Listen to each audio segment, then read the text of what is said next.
All right, so greetings, everybody. My name is Eric, and so I've traveled all around the world and explored all these sanctuaries, and people are trying to create, retreat centers and healing centers and all of these things.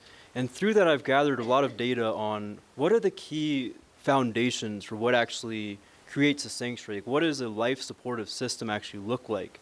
And what are the pieces to that? And so I'm going to go through briefly. A lot of this information maybe you already know, and maybe some of it you don't know. And so I'm just going to skim through. If you have any questions about the details, it can be flushed out quite deeply for each thing. So I'll get right into it. So when we're looking at our property, like what are the key considerations? And that would be pure life-giving water. Water is like the fuel for our consciousness. It is what gives us nourishment on such a deep level and allows us to live and thrive in a system. And so if the water is contaminated, if there's any issues, obviously this is not ideal. And then real nutrient-dense food. Food it shapes our consciousness, it shapes our being and who we are as a individual, as a communing member in a community. And so, obviously, very important. Shelter. Now, shelter is one of those things that, yes, it's obvious, but there's many layers to it in the sense that the shape and the way that a structure has been built affects our consciousness. And this has been showed extensively with autistic children and stuff, that if they were able to design certain structures, the autistic children were able to actually thrive in these settings. So, a circular building like this has a certain effect on our consciousness versus a rectangular room has a different effect. And so there's a lot of details to consider there, but it is a very important facet of a life-supporting system. And then obviously connection. As human beings, we need connection, and that's very important.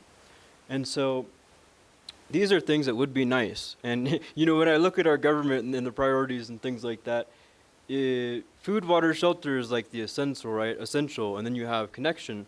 But these type of things are great to have, but we want the foundation in place first, because if we don't have that, there's going to be deficiencies in the rest of the system, being the property and the people at that point. And so, yeah, the attention to detail is very important. What is the quality of the water? We can talk about purity, filtration. There's rock water streams you can tap into. There's a lot of things that can be done with water. Obviously, a very important factor. Food, food's pretty obvious in that regard. Healthy soil leads to healthy plants, which leads to either healthy animals that eat them or healthy human beings that eat the plants, and so on. And then we talked a little bit about the quality of the structure. So this is something of like, how is this shaping our consciousness? Is it supporting our health? Is it diminishing our health? And these are key factors as well. And so here we just have, the cycle of life, like I said, healthy soil, healthy plants, healthy animals, healthy people. It's very simple. And so here's this, the systematic approach is that we want to address the most basic needs first, because if you do that, then everything else becomes easier. So food, water, shelter, right? In my opinion, there should be no budget spared on this. If you can really get the most pure water you can, the best food for your people, then your environment is going to be thriving. So let's see. Yeah, and you want to address any of these. The cool thing is, imagine it's like a table, and each of these is like a pillar. If you're missing any of them, your table is not really that good, But if you have none of them in place, one leg is better than no legs, because you're starting to get in the process of developing a table. You get 2, you get 3. So any of these that you can implement, you're starting to create the structures, the foundation for a life-supporting system.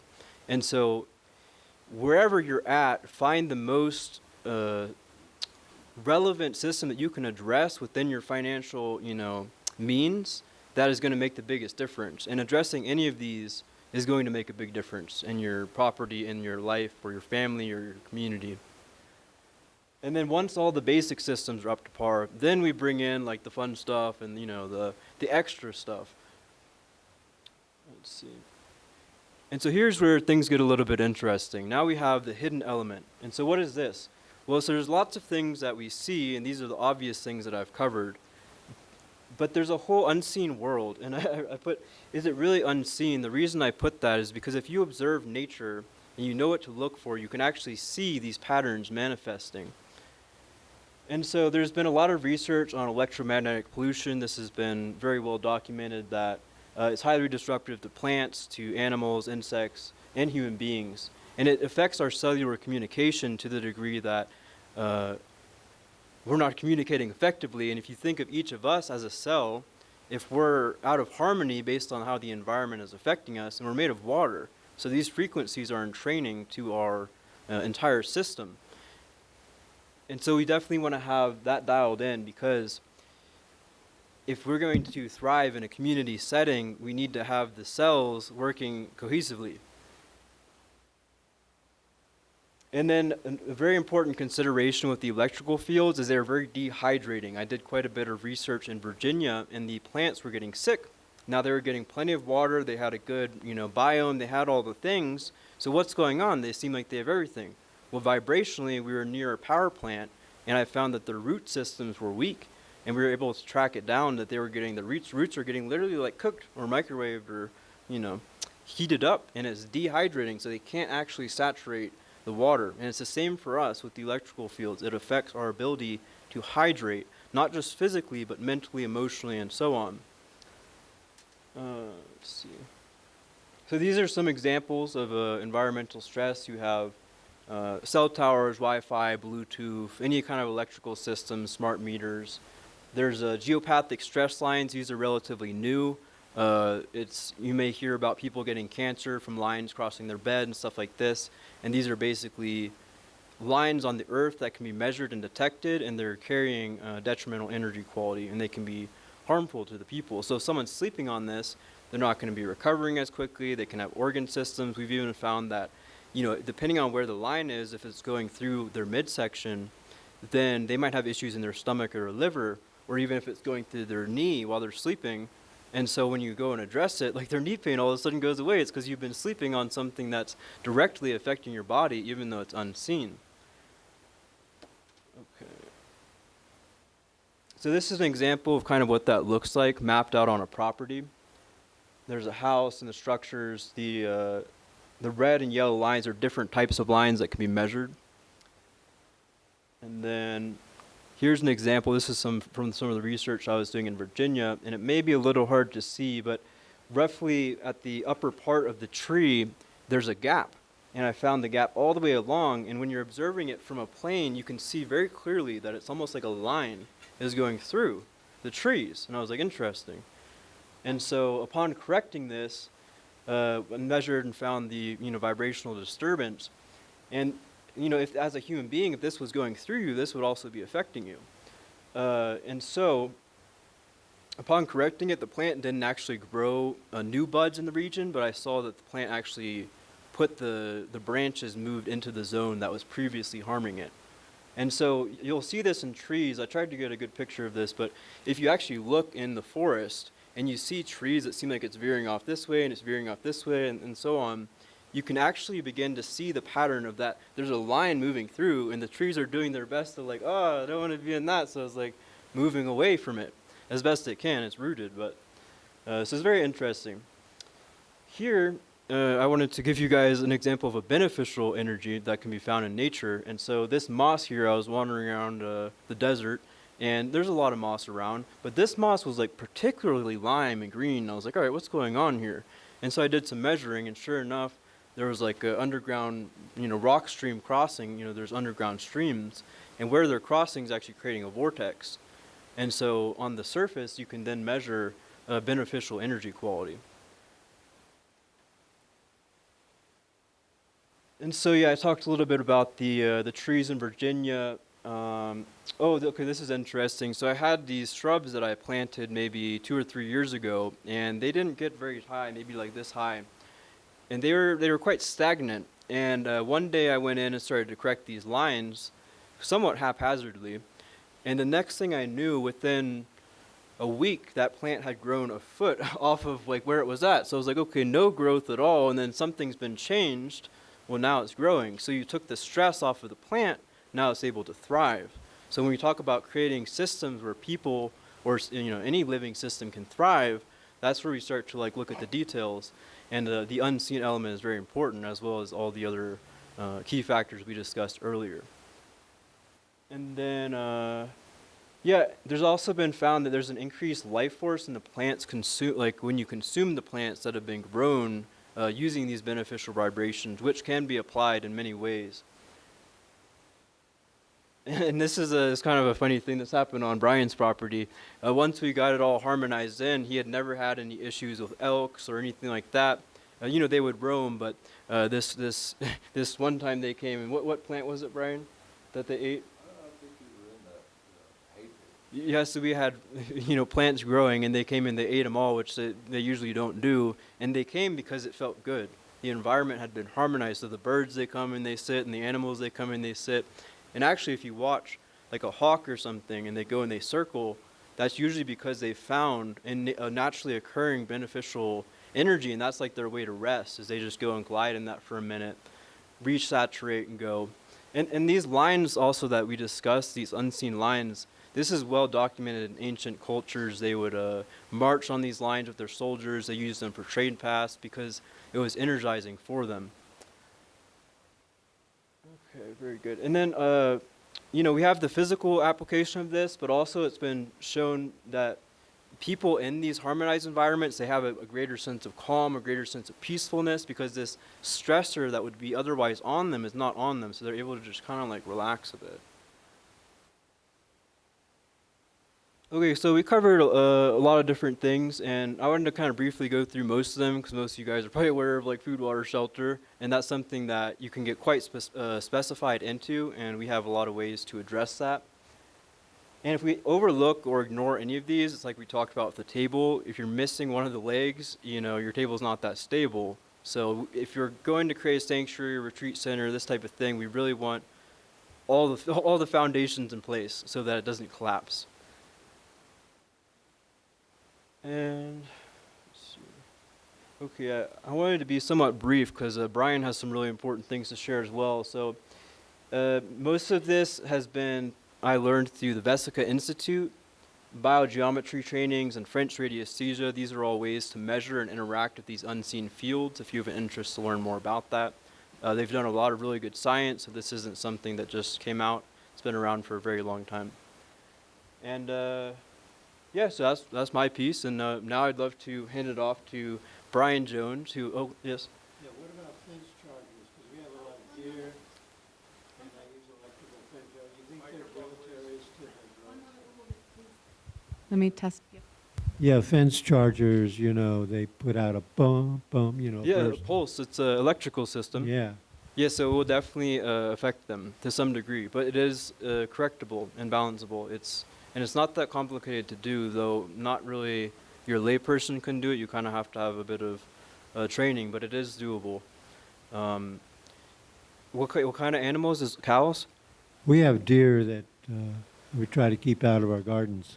So, I mean, the thing is, if you're not trying to like have the deer hanging out, generally they should move away from the electrical system, so they have their own free will to go and like, maybe that doesn't feel good. It's like the animals that come and hang out on our property. It's like, oh, it feels good over here. We want to hang out over here. Yeah. Yep. I'm not sure I understand how you perceive these electrical fields. Like, So, I mean, they're invisible, and you said they're kind of parallel to each other. Yes. Ley lines. Yes. Okay, well, how do you find them?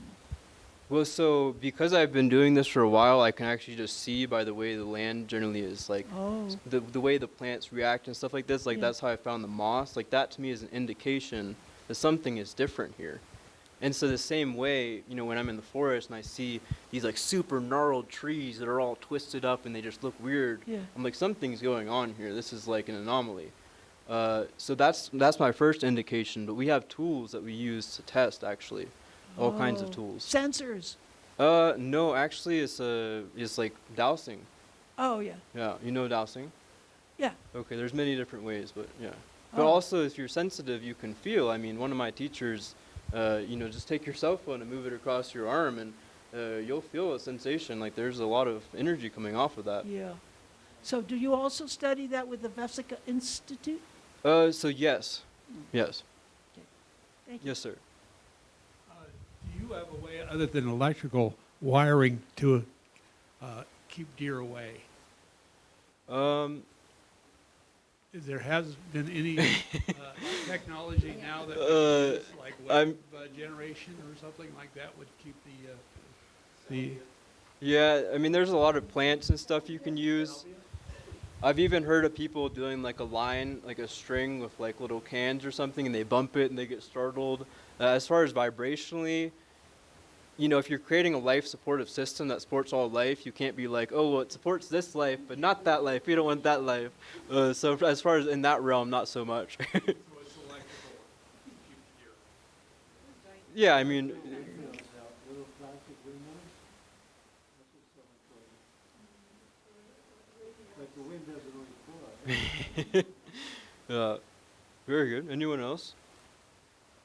Okay, very good. So, yeah, Brian Jones. Some people call him the soil whisperer. To me, he's a dear friend and a very wise man. I've learned so much from spending time with Brian, and I'm happy to share. Like, he's going to share the wonderful world and the magical world of mycelium, which is truly magical. So, Brian Jones, thank you, brother. Thank you. Thank you, Aaron. You guys have friends with barbers? I don't know too many. But get with your barber and gather up the hair and sprinkle that around your garden. It'll keep the deer and the elk away. We're their natural enemies, so they'll smell it and book. That's the easiest way to do it. Rabbits, you want to use blood meal around your gardens. We used to, me and my brother, when I first moved up to the mountain, we would have these rabbits come in every evening, you know, and nibble on our garden. So we put up some blood around the, you know, blood meal around the gardens, and they'll be hopping down, and as soon as they smell that blood, they'll do a flip in the air and book the other way. It was a lot of fun to see that, but anyway, I've been at this a while. The actual journey that I've been on, what I have to offer the world right now, started 19 years ago in dreams. And God basically taught me how to make this yeast pile through dreams. And once I had enough yeast, I mean, people would come up to me, why in the world are you making this much compost? I don't know, you know, but I do now because we need this more than anything. You see, this gift that God gave us was taken away from us in the 1930s, 1940s. That's when the chemical companies come out.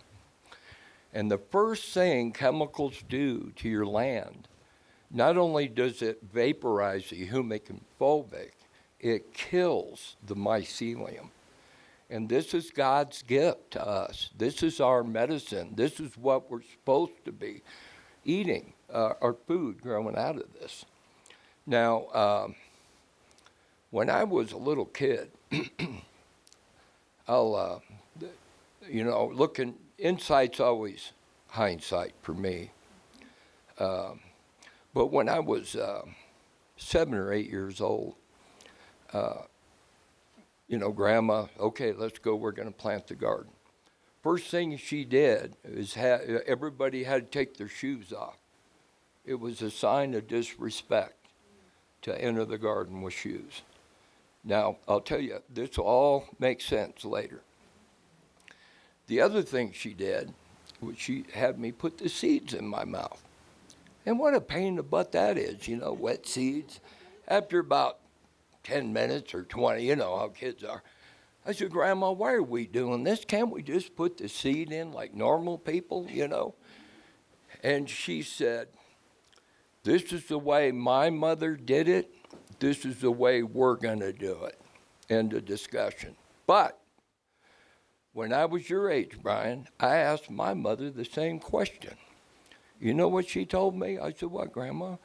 She said, I don't know. That's the way my mother did it. That's the way we're going to do it. Now, backtrack up about 60 years later. I was I've had the privilege to meet some of the smartest people in the world, microbiologists, just really smart doctors. And Judy Mikovits is a friend of mine, and she's the one that I used to go on stage and said, "You got to put your DNA in the soil." And she took me aside one time after, you go to eat afterwards, these fancy restaurants and stuff. And she said, "Brian, really what you're talking about is your mitochondria. That's your specific, well, we all come from God, okay, but that's your specific DNA that's to you personally." So what God told me a couple years ago, he said, "Brian, after you've done all this, I want you to go out and feed my people now." And so I share this message that we have to get our mitochondria in the soil. That's why we were barefoot in the garden when I was 7 years old, because your skin cells fall off your skin when you're tracking through there, you see. And then putting that mitochondria on the seed also is very important. Now, we've worked with, I got to be real careful how I say this, but there's a disease that starts with the letter C, and we can cure that through food. And what you do is you have your patient put their mitochondria in the soil. It will recognize you as one of God's kids, first thing it does. Then it'll look at your body and figure out what you're lacking that caused you to get the seed to begin with. And then it will change the mitochondria of the plant to make your body specific medicine. And we've had people cured of this in 2 weeks, stage 4 C disease. Anyway, this is really a remarkable gift that God has given us. Did you have a question? Yeah. Somebody bring her a microphone. If you forget to put the seed in your mouth, can you, this sounds like a silly question, but can Oh, you, no, can you Judy spit in the soil afterwards? this is going to sound weird, but Judy taught me this too. She said, "Brian, your human stem cell is in your urine."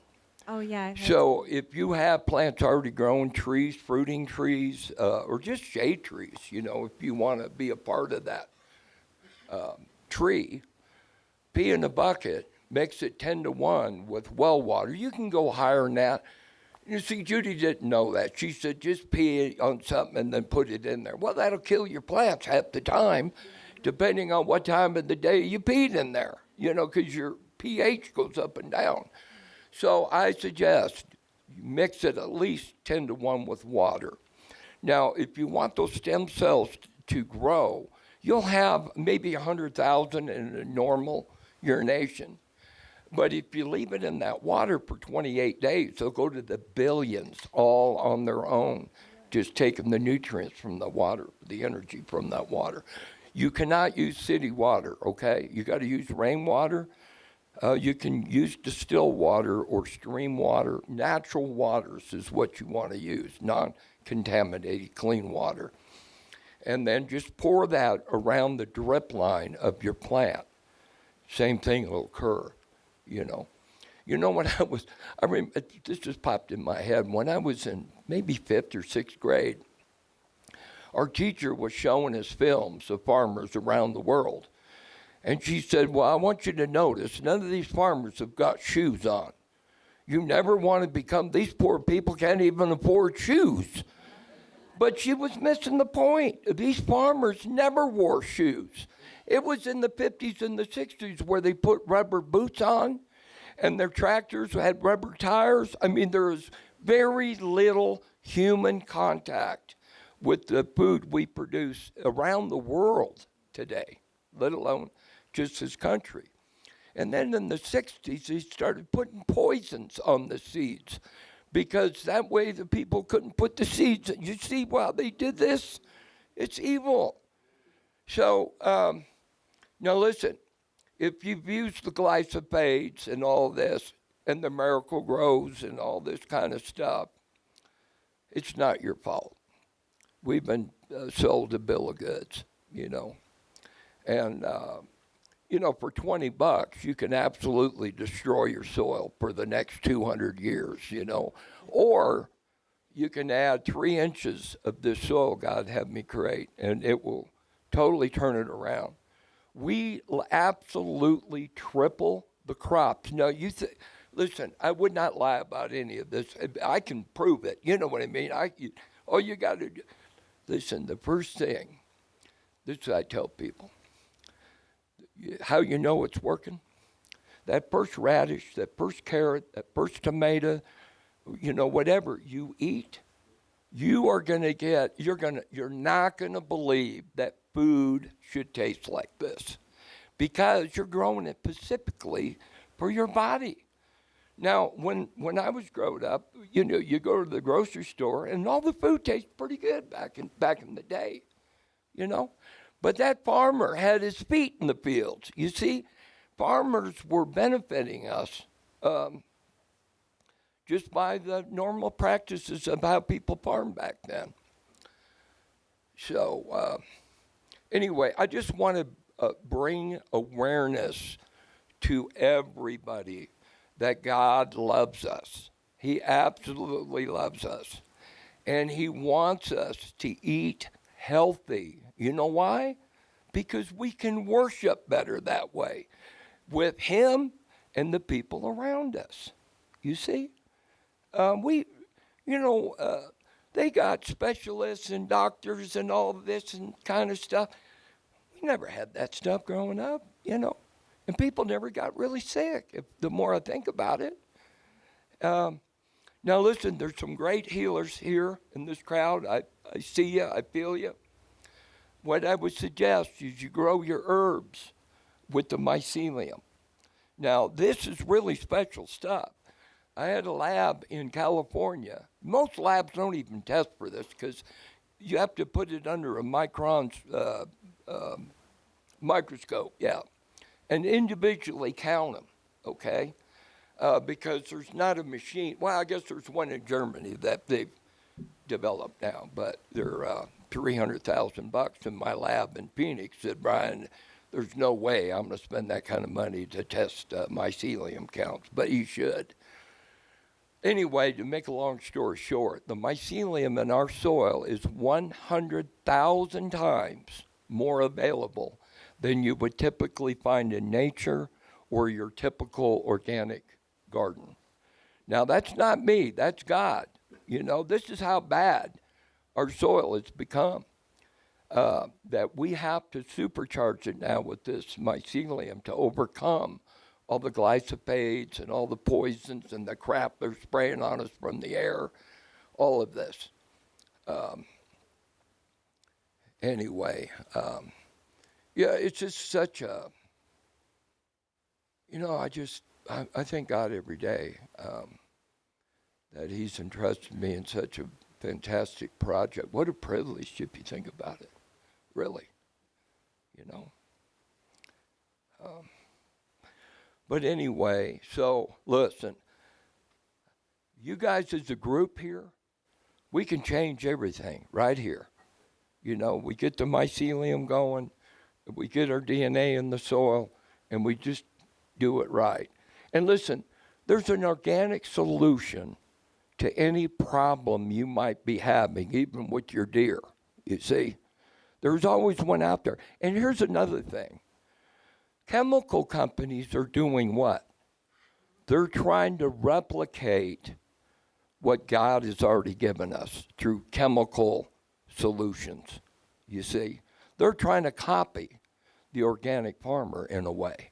It's not the other way around, you know. And I love it when I go up again. You know what? I entered the fair, only done it one time. And I entered all my vegetables. I didn't know there was an organic section. So I just put them out there. And every vegetable I put in there, I won a blue ribbon except one. was the purple ribbon. That was best of show. It was a 53-pound banana melon. It was huge. Yeah, the cabbages were like this. It was crazy. Oh, and I have this product with me right now. It's called Mega Mater, and that was a 14-year project. And what I did is I replicated soil conditions where tomatoes grow indigenously, where God put them on the planet. You know, where you walk out, damn tomatoes, and you're chopping them down like weeds, that kind of areas. And that's in Ukraine. Your black and your pink tomatoes come from that region. Your red ones come from Peru, South America. And your yellow and orange tomatoes come from Asia. But they all have similar soil conditions and environmental conditions. You see, your tomato doesn't know you're at 8,000 feet in Colorado, okay? So if you feed them this Mega Mater, it'll think it's in the mama land, you know, and it'll grow like that. I grew over 7-pound tomato one year. The reason why I say this, I've already disqualified myself, but we have a tomato contest going on in Arizona right now, and I'm going to give $1,000 for the biggest tomato. And you know, there's nothing better to have a bunch of farmers competing with each other. You know, it's just so much fun. So, and next year I want to do it nationally. You know, so I was thinking if I got on that TikTok or one of these things, you know, and everybody starts talking about their tomatoes and everything, we can grow this thing organically. But even if you don't win the contest, you still win. We're going to triple your crop, and you're going to grow the biggest tomatoes you ever grow, and the flavor is incredible. There should be no debate whether it's a fruit or a vegetable. If you're growing them right, it's a damn fruit, straight up. Because it's got complex flavors, you know, just like fruit does, you know. So, anyway, that's enough talking. I'd like to answer questions. That way we all learn something. I learn stuff every day, you know, from other farmers. So let's pass that mic around. And if anybody's got any questions, yeah, grab that mic, sir. I think they're recording this. They want to be able to. Oh, okay. How do you, so what, is there like a species of the what now? A species of the mycelium?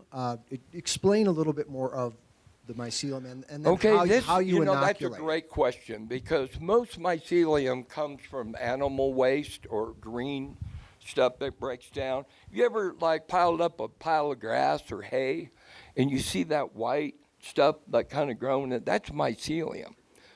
But what God had me do is all of this comes from 100% carbon. It takes years to develop these strains. And this lab that discovered how powerful it was said, Brian, we've got 3 strains in here the world has never seen. I believe the world has seen these strains before, but we've been so disconnected that they don't even have data on it anymore. But I believe these are the strains of the healing properties of this gift from God. You know, now there's nothing wrong with adding animal waste to your gardens. I mean, it's a natural, healthy thing, as long as the animal's been eating heirloom type plants. You know, it's pretty scary to me. I did this national show one time, and I asked these scientists. I say, I'm not educated at all, but I'm on stage with some smart people, you know, that spend a lot of time and money at colleges and stuff, you know. So, where was I going with that?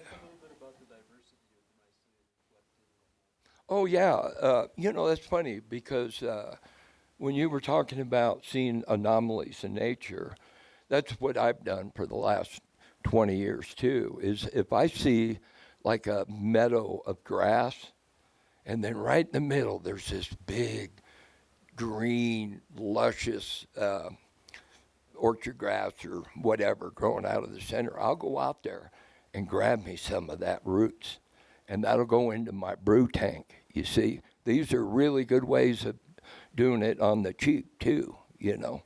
And God approved all this too, by the way. You know, because everybody calls me a genius. Because when you see this stuff grow, you'll see why. But I'm not. I'm just a regular old guy that I listen to God, and then I do what he tells me. That's my genius, okay? That's it. So, observations too. Yeah, when I was a little kid, I would look at plants and tell you what was wrong with your soil. I mean, like 9 years old. I thought everybody had that. No, I did. I thought everybody knows. I didn't even know it was a gift until I was in my mid-20s. Then I went, whoa, you know. But yeah, observation is really really a beautiful thing. Let me tell you something else. Hang on one sec.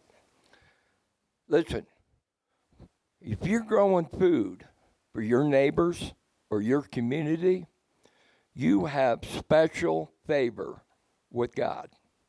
Absolutely, straight up. Now, you don't have to be righteous. You don't have to, you know, that doesn't come with that. You are given this gift because you're feeding God's people, you see. So if you have a problem with your deers or anything, ask God, what do I do? And I guarantee you, within 24 hours, you will have a solution to that bug problem, that amendment problem to the soil. Somebody will just walk up to you at Safeway and just say, or I don't know if you have, what do you, Piggly Wigglies up here?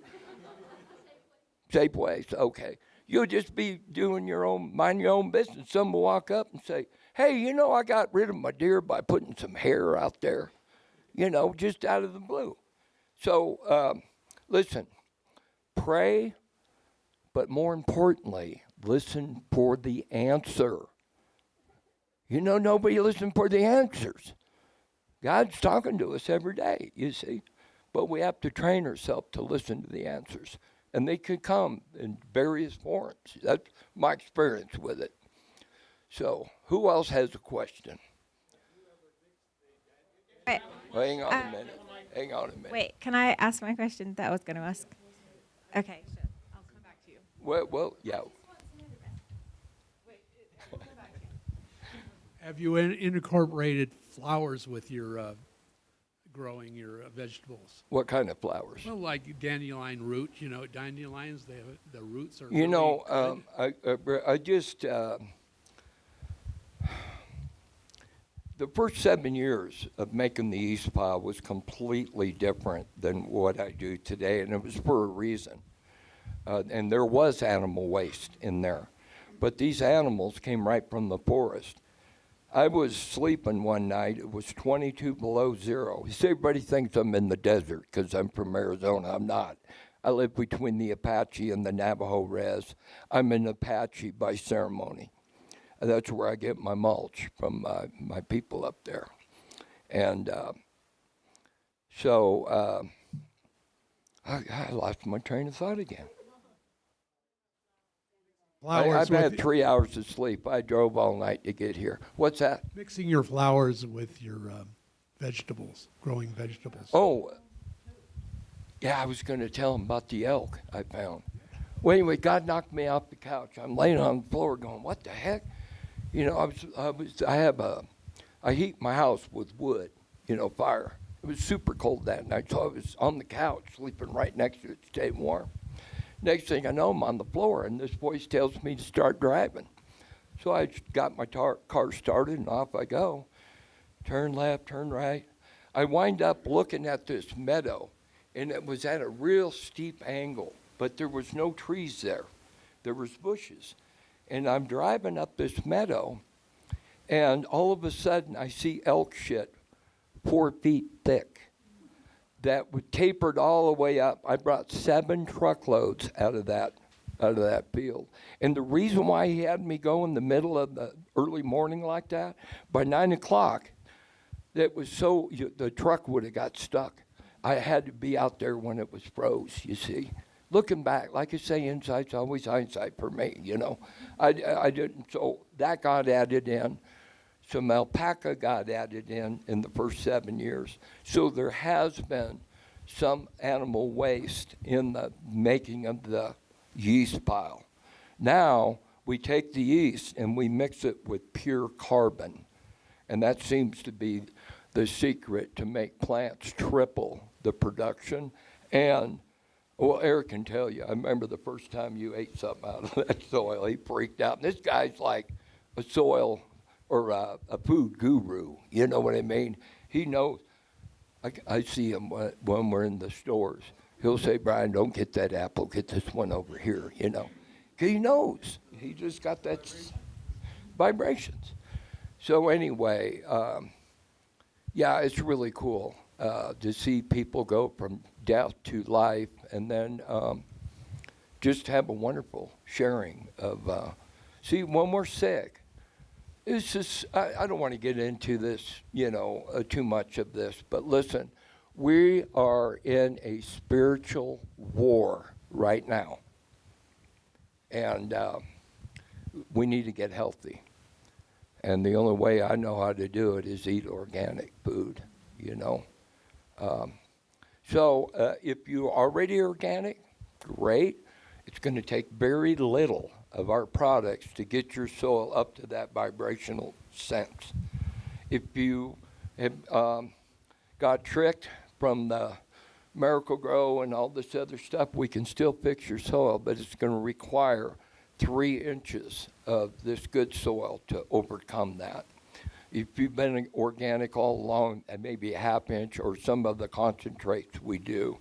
If you're a big farmer, like over an acre, I consider that big because it's a big investment to correct the soil. We have a brew that you can use, and I can show you how to do that. You just need to get a 275-gallon, you know those white tanks you see, the molasses, different things come in that. You can put an aeration system in there and put the concentrate, and 2 pounds of this product will correct 1 acre. So right now, 1 pound of what I have here will do 100 square foot. And we have 2 pound little bags. So it'll do a 200 square foot garden for, what is it, 35 bucks? Yeah, 35 bucks. And then we have the soil. Now, if it was up to me, I'd have everybody buy the soil, okay? But I only have maybe 40 bags with us, you know? So we brought both. Oh, hey, write this down. Sweet Corn Organic Nursery. You can buy the Mega Veggie, a 10-pounder for less than $100, and that will do quite a bit. If you have acreage, call me, and I can get you the concentrate and walk you through on how to make it, and then just put it right in your pivot or right in your irrigation ditch and feed your crops that way. Now, it might take 3 or 4 applications for that to, it depends. I mean, most farmers have been using this stuff since the 60s. It's not going to work on 1 application through the water treatment, but it will eventually. I've seen it happen. So, did you have a question? I just wanted you to know. Get the microphone. Are we running over? No, but there's just a few minutes left, so I just want to see how many more questions. Oh, sure. And listen, I have a booth here. It's some bags piled up with some of our products, you know. Come by, and I can spend as much time as you want. I love educating people. I really do. It's my passion, you know, besides making the soil, you know. I'm out there every day on my Kubota from what, 5 o'clock till dark. I'm up there sometimes with the lights on, you know, because, you know, it's like we have more and more oak leaves and pine needles showing up these last 2 years. My pile is unbelievably big now. Something big's going to happen. It's going to, and Bobby Kenny knows about me.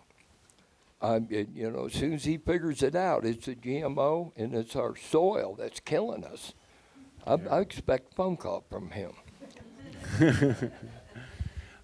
Yeah, I just want to. I'm a big fan of like Elaine Ingeman's bubblers and like mixing the fish hydrosylates or the Yes. fish and the Yeah. kelps and the different things like that. And Uh-huh. I've been learning that localization of like you were talking about finding the healthiest tree, then getting the microbes from under that tree and then putting that in the bubbler. And the leaf from that tree Right. also is Right, the would be a leaves, good candidate. and then finding yeah. the white myceliums and stuff like Yeah. that. And I guess one of my questions is, do you use like cold pressed fish or like wild fish or fish hydrosylates to feed Yeah, I the do. microbes? That's the only kind of fish I use. I hydrolate. Yeah, hydroxylate, types, yeah. yeah. I used to work with a guy in Mississippi that, you know, those flying carp Right. that Yeah. fly out of the water killing people and stuff. We used to use that as our fish. Wow. But my God, does that stuff stink. Yeah, I right. had to go back to the saltwater fish. Right. Yeah. Just personally, it make me want to throw up, you know. So it's no fun. So if we were to get some of your extracts and we were to put it in a brewer or a bubbler system, and then we were to add some fish Yes, hydroxylate, I it would add increase. molasses, some fish, Uh-huh. and then we have a concentrated worm casting that Right. comes from. See, everybody thinks I make compost.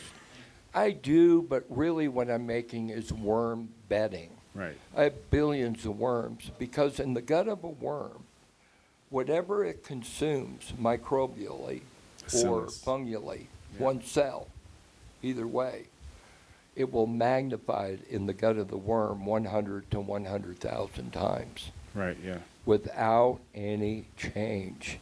There's absolutely no change in that. And that only happens in the gut of a worm. Nature changes everything else. And so there's a reason for this. Worms are really one of your best friends as far as creating healthy soil.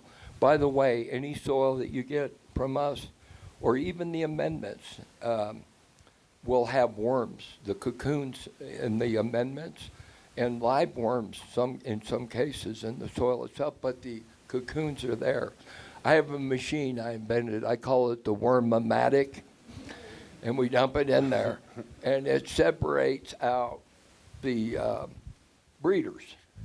And half of the cocoons I capture for me. I give my customers the other half.